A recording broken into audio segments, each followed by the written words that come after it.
오늘은 총학 주간 예배에 강사로 지명해 주셔서 영광스럽게 생각합니다. 거리두기를 잘 지키면서 로뎀에서 우리 총학의 귀한 찬양을 함께 보면서 모두가 모여서 예배드릴 수 있는 날이 속히 오기를 기대합니다. 저는 개인적으로 지난해 연구학기 중에 산티아고 길을 순례길을 걸었던 축복을 누렸습니다. 그때를 전후해서 일산을 목표로 매주에 한 번씩 동네산을 중심으로 다니고 있는데, 이제는 둘레길, 올레길, 순례길 등을 걷는 것이 두렵지 않게 되었습니다. 그러면서 길에 대해서 묵상을 하게 되었습니다. 신구약 성경 속에 보면 길을 치면 거의 1000번에 해당할 정도로 많이 등장을 합니다. 오늘 본문 고린도전서 12장 31절 말씀도 우리에게 길에 대해서 말씀하고 있습니다. 너희는 더욱 큰 은사를 사모하라. 내가 또한 가장 좋은 길을 너희에게 보이리라. 이 말씀을 영어 성경은 The most excellent way, 그렇게 원어를 번역했습니다. 가장 탁월한 길, 가장 좋은 길, 가장 나은 길, 훨씬 더 좋은 길이라고 번역이 되어져 있습니다.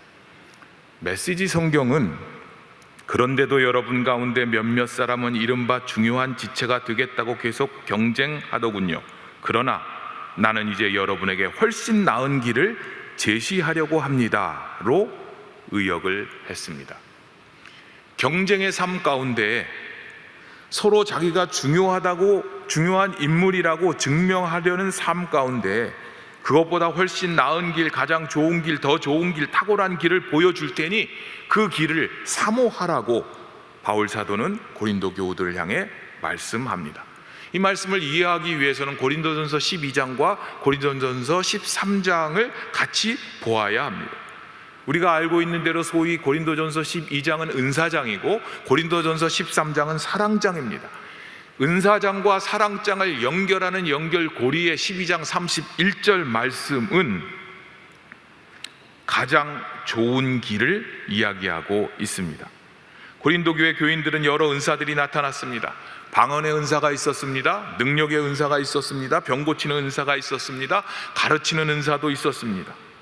공동체 가운데 다양한 기능과 역할을 하는 그런 은사들이 있었습니다.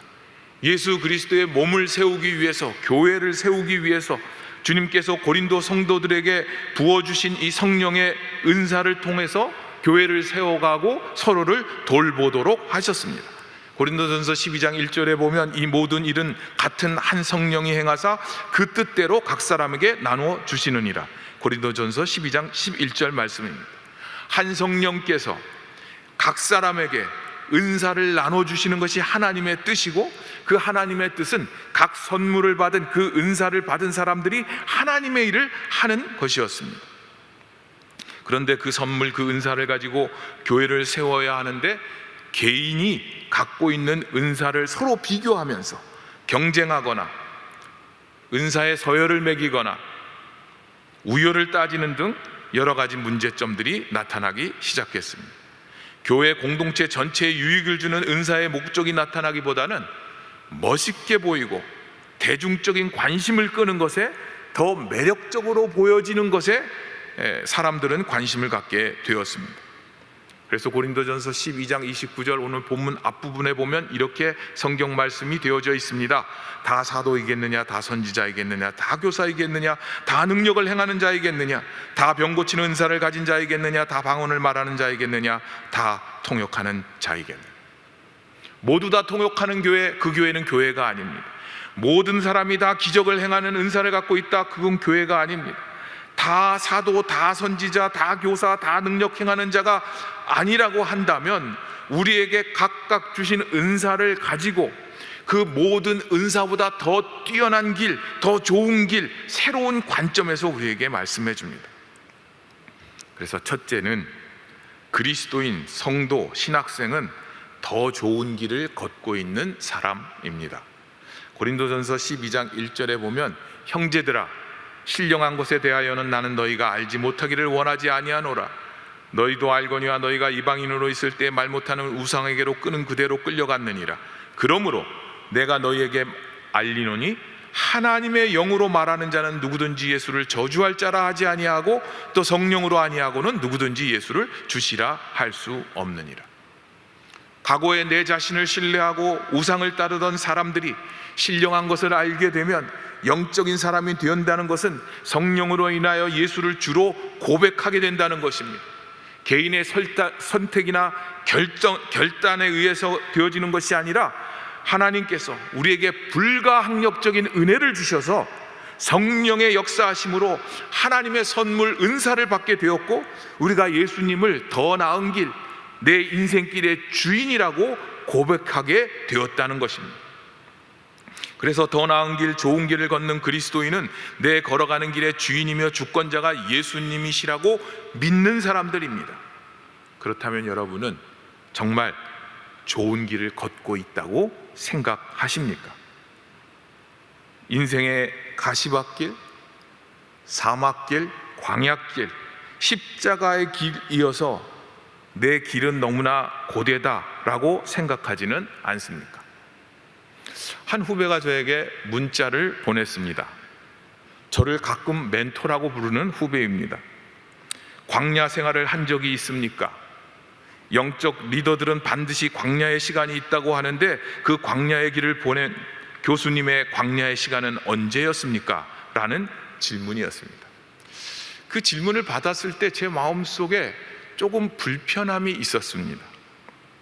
왜냐하면 내가 보니까 당신 인생에 있어서 힘든 일도 별로 없고 광야길을 걷는 시간도 별로 없었던 것 같은데, 당신이 나의 멘토라면 내가 지금 현재 겪고 있는 어려움과 광야길을 이해하고 도움을 줘야 되는데 당신 인생을 보니까 그렇지 않은 것 같다라는 질문으로 제게 들려졌기 때문입니다. 그래서 며칠을 괴로워하며 곰곰 생각을 했습니다. 내 삶의 영혼의 어두운 밤은 언제였는가? 광야길을 걷는 것처럼 갈등나고 힘들고 벅차고 쓰러질 것 같은 때가 언제였는가? 내 삶의 광야길을 걸으며 그래서 주님만 바라보며 광야의 시간을 보냈던 적은 있었는가? 아니면 광야길을 걸으며 툴툴대며 투정대며 광야길을 걸어온 것은 아닐까? 그래서 제가 저의 광야길은 무엇일까 적어봤습니다.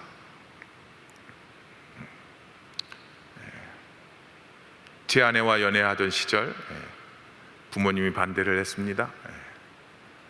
부모님의 반대를 무릅쓰고 결혼할 수도 없는 것이고, 그렇다고 사랑하는 여인을 포기할 수도 없는 그런 고민 가운데 제가 제 아내에게 이렇게 물었습니다. 제 나이 그때 만 25살이었는데 나를 50년 기다려줄 수 있습니까? 라고 제 아내에게 물었습니다. 현재의 아내에게. 그랬더니 제 아내가 50년 못 기다리겠다 그러더라고요. 그래서 40년 기다릴 수 있냐, 이렇게 40년 기다리겠다 그래요. 그때 제 질문을 했을 때 제가 그때 50년 지나면 내 나이가 75세 되는데 그때쯤 되면 부모님이 나한테 요구하지 않으셔도 내 스스로 결정할 수 있을 때가 되지 않을까, 그런 생각을 했던 것 같아요. 인생의 중요한 결혼을 앞두고 내 인생의 광야길 같이 앞이 캄캄하고 결정하지 못하는 순간이 제 생애에 있었고 여러분의 생애에도 있었을 것입니다.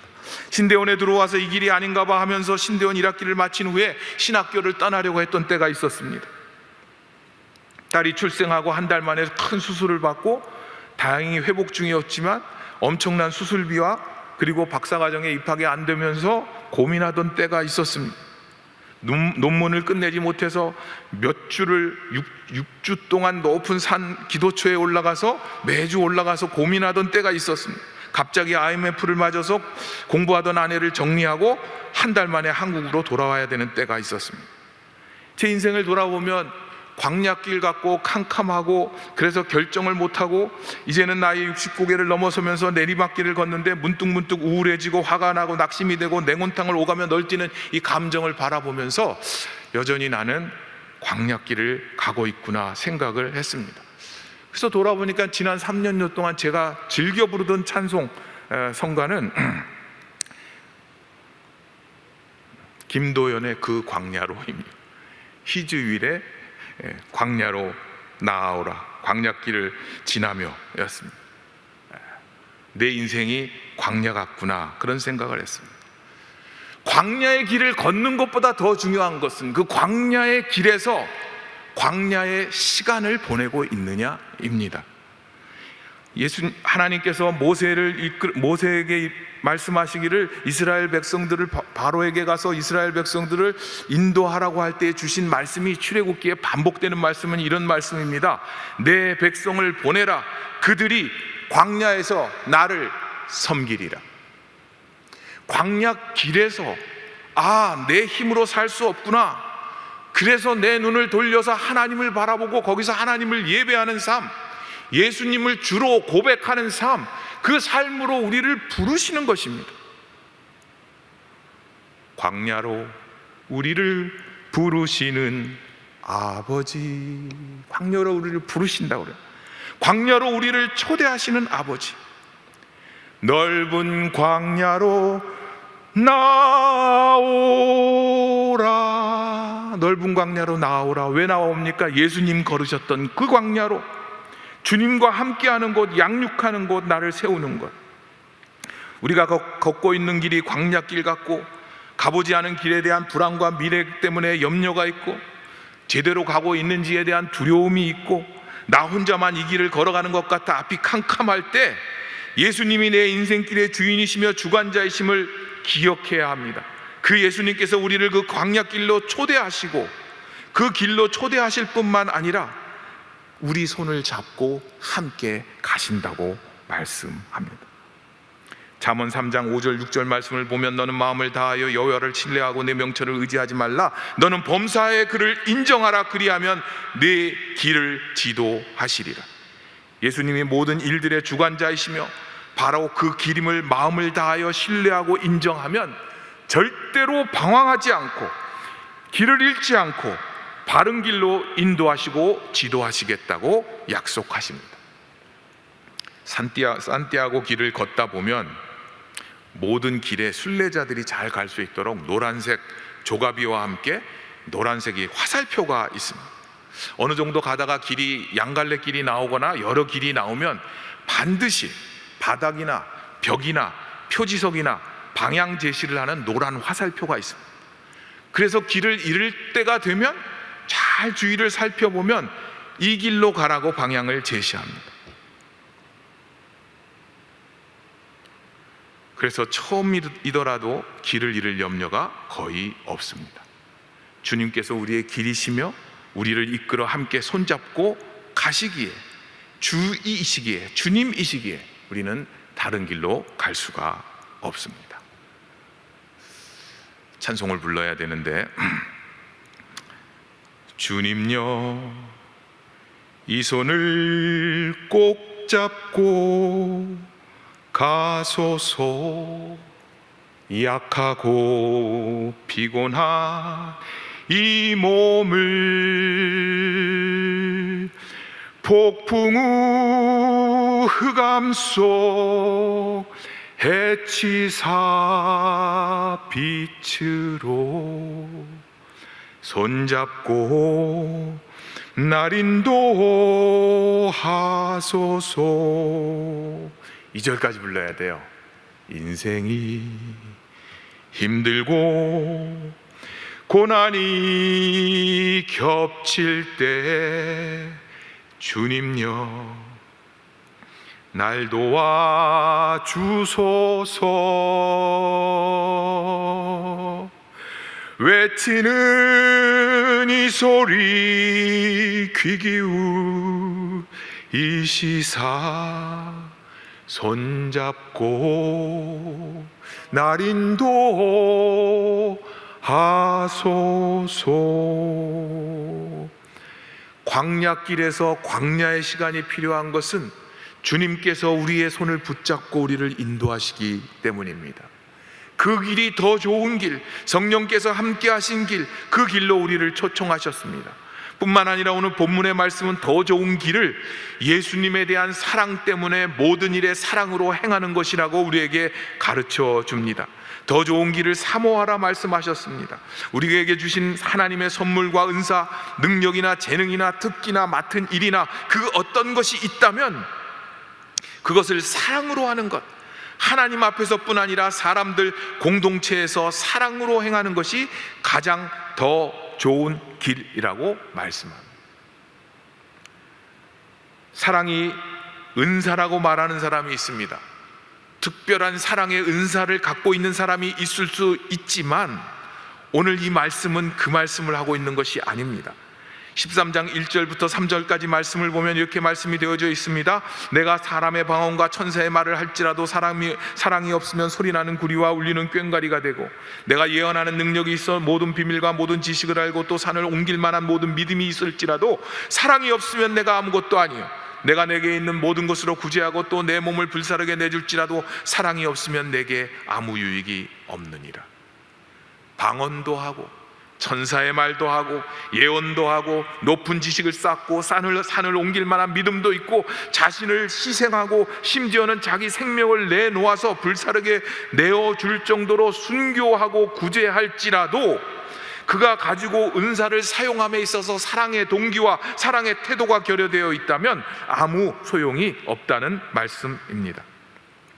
어떤 것을 가지고 있든지 무엇을 내가 받았든지 사랑으로 행하는 것, 그것이 가장 좋은 길이고 가장 탁월한 길이라고 말씀합니다.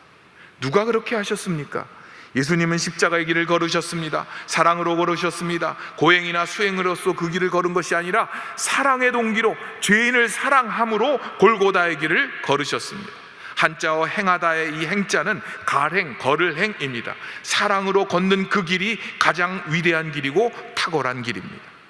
여러분은 어떤 길을 걷고 있습니까? 오늘 총학 주간 예배를 드리며 헌신을 다짐하는 우리 총학 임원 여러분, 그리고 학우 여러분, 영상으로 참여하는 장신 공동체 여러분, 여러분은 사랑의 길을 걷고 있습니까? 로버트 존슨과 제리 롤이라는 사람이 쓴 내 그림자에게 말 걸기라는 책이 있습니다. 이 책에서는 이런 말을 합니다. 사람들은 사랑의 반대말을 증오라고 생각한다. 하지만 사랑의 반대말은 권력이다. 사랑이란 타인과 함께 한다는 것이며 반면에 권력은 자기 목적대로 타인을 통제하고자 하는 욕망이다 라고 말을 합니다. 예수님은 왜 우리 삶에 강요하거나 강압적으로 점령군처럼 쳐들어와서 우리의 못된 습관을 변화시키고 뜯어 고치지를 않으십니까? 주님이 우리의 삶을 통제하시도록 내어놓는 것이 사랑이기 때문에 권력으로 힘으로 우리를 통제하지 않으십니다. 인내로 오래 참음으로 기다리십니다. 이 사회를 보십시오. 이 사회는 서로 힘싸움을 합니다. 여와 야가 싸우고 전공의와 정부가 싸우고 세상에서의 싸움은 권력을 모아서 힘겨루기를 하여서 위너 테이크스 올, 승자의 독식을 하는 싸움을 합니다. 그런데 믿는다고 하는 너희는 더 좋은 길을 가라고 우리에게 말씀합니다. 예수님을 주로 고백하는 사람은 어떤 능력이나 은사가 있든지 상관없이 그것을 하나님께서 선물로 주신 것을 사랑으로 행하라는 것입니다. 교회가 목회자와 장로 갈등을 합니다. 기독교 기관에서 헤게모니를 쥐고자 서로 고소 고발을 남발합니다. 신학교에서 학생과 교수가 힘자랑을 하고 힘겨루기를 합니다. 그런데 성도는 예수님을 주로 고백하는 사람들은 더 좋은 길을 걸어야 하는 사람들이고 그 길을 위해서 부르심을 받은 사람입니다. 마음이 힘드십니까? 해결되지 않은 문제가 있고 피하고 싶은 관계가 있습니까? 도저히 이해가 안 되는 인생의 난제가 있습니까? 한번 살펴보십시오. 상대방이 나를 통제하려고 하기 때문에 거기에 내가 강력한 힘을 반응을 보이는 것은 아닐까? 내가 상대방에 대한 통제 욕망이나 그 통제에 빠져들려는 욕망을 갖고 있는 것은 아닐까? 나에 대해서 다른 상대방이 관철시키려는 그 힘과 그런 능력과 그런 권력 때문에, 그런데 내게는 그것을 막을 수 있는 힘이 없기 때문에 내 마음이 무너지고 힘들어지는 것은 아닙니까? 오늘 하나님의 말씀은 이렇게 말씀합니다. 너희는 더욱 큰 은사를 삼아하라. 내가 또한 가장 좋은 길을 너희에게 보이리라. 고린도전서의 결론 부분인 16장의 14절에 너희는 모든 일에 사랑으로 행하라. Do everything in love 라고 말씀합니다. 더 좋은 탁월한 사랑의 길을 어떻게 걸을 수 있습니까? 모든 일을 사랑으로 어떻게 행할 수 있습니까? 더 좋은 길이 사랑으로 행하는 것이라는 것을 알기는 하겠는데 어떻게 하는 것입니까? 그래서 제가 예화를 하나 찾았습니다. 신부에 관한 예화인데 제가 목사로 바꾸어서 예화를 한번 만들어 봤습니다. 사랑으로 행하는 것은 생명을 살리는 것에 은사를 사용하는 것입니다. 한 교수 목사가 있었습니다. 학생들에게 소통을 잘하고 인기도 있고 존경도 받고 추앙을 받는 그런 교수 목사였습니다. 그런데 어느 날 갑자기 강의를 하시다가 사라지셨습니다. 그분이 학교를 떠나고 나서 많은 이야기들이, 소문들이 나기 시작했습니다. 당시 그 학교는 한 시설을 또 운영하고 있었는데 그 시설의 운영장, 관리를 하고 있었고, 그런데 그분이 그 시설을, 문제 아들을 돌보는 그 시설에서 한 여성을, 한 여학생을 임신시켰다는 소문이 나돌기 시작했습니다. 그리고 그가 시설장의 장으로 있으면서 돈을 횡령해서 사라졌다는 추문도 나오기 시작했습니다. 학생들은 실망했습니다. 배신감에 몸을 떨었습니다. 그리고 많은 세월이 흘렀습니다. 그분을 존경하던 한 제자가 목사가 되고, 그리고 먼 나라로 유학을 가게 됐습니다. 유학 가서 공부를 하고 있던 도중에 소식을 들었는데, 그때 그 추문의 당사자였던 그분이 그 외국의 조그마한 마을에서 목회를 하고 있다는 소식을 들었습니다. 몇 날을 고민하던 그 제자는 그 노 교수 목사님 그분을 찾아갔습니다. 늙고 초췌해진 그 목사님을 찾아가서 고민하다가 용기를 내서 물었습니다. 도대체 그 학교에서 그 당시 있었던 그 소문은 정말입니까?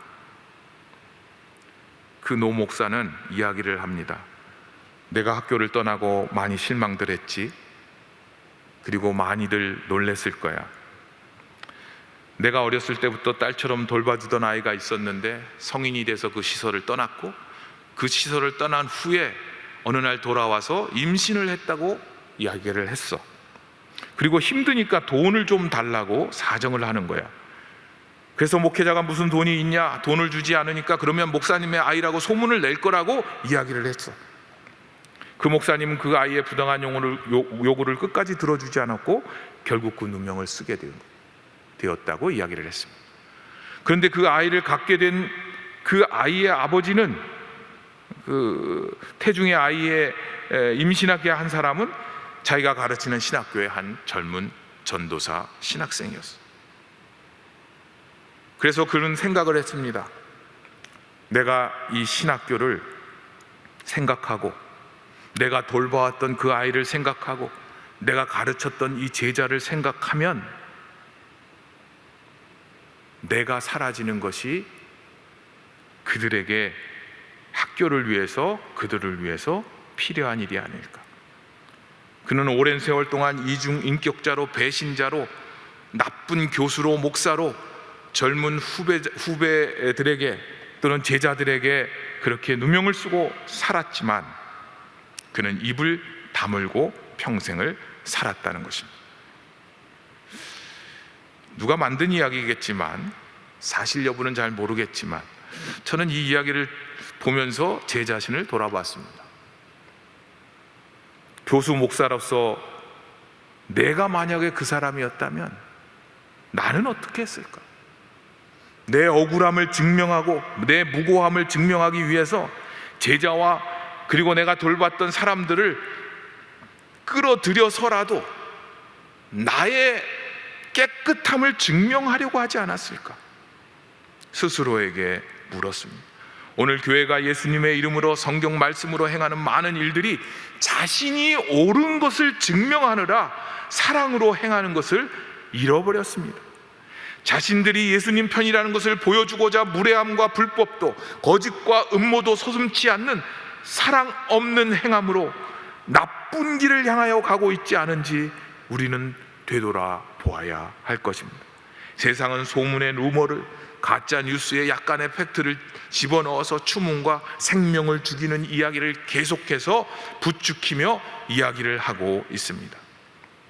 공의와 정의를 이야기하며 사랑이 없다면, 권력과 힘을 가지고 사랑이 없이 자기 욕망을 채우는데 사용한다면 그것은 악한 길로 가는 것입니다. 이 목사 교수는 억울한 일을 사랑으로 행하는 더 좋은 길을 택했습니다. 무엇을 배웠는가, 어떤 능력을 갖고 있는가, 어떤 신령한 은사가 있는가, 얼마나 멋있고 매력적인 일을 행했는가, 하늘의 선물을, 은사를, 어떤 재능을 받았는가가 중요한 것이 아니라 그 모든 것을 가지고 사랑으로 행하고 있는가, 그 여부가, 그 모든 것을 가지고 생명을 살리는 일에 사용하고 있는가, 그것이 최고의 길, 가장 좋은 길을 걷고 있느냐 아니냐를 우리가 알 수 있습니다. 억울한 누명을 쓰고 십자가를 지시면서 그들에 대한 심판의 권리는 하나님께만 있다고 말씀하시면서 하나님께서 오히려 그들의 죄를 사하셔서 그들로 하여금 회개의 자리로 초청하시는 예수님처럼 우리도 남을 통제하고 다스리고 내 힘을 보여주고 싶은 욕망을 내려놓고 주님께서 걸어가신 그 길을 사랑으로 걸어가야겠습니다. 요한복음 14장 6절에 예수님께서 말씀하십니다. 내가 곧 길이요 진리요 생명이다. 예수님과 함께 걷는 길, 예수님을 걷는 그 길이 우리를 바른 길, 진리로 인도하고 생명을 살리는 일로 인도합니다. 사랑하는 총학 임원 여러분, 장신 공동체 여러분, 우리 모두 예수님을 걸으십시다. 무슨 은사가 있든지 그 은사를 가지고 사랑으로 행하십시오. 주님께서 하신 것이 것이고 주님께서 걸으신 길입니다. 기도하겠습니다. 주님께서 걸으신 길, 주님의 길을 예수님을 주로 고백하는 우리가 걷게 하여 주옵소서. 사랑으로 우리에게 주신 은사를 활용함으로 주님의 몸된 교회 공동체를 세워가게 하시고 생명 살리는 일에 쓰임받는 우리 총학 그리고 우리 장신 공동체 되게 하여 주옵소서. 예수님의 이름으로 기도합니다. 아멘.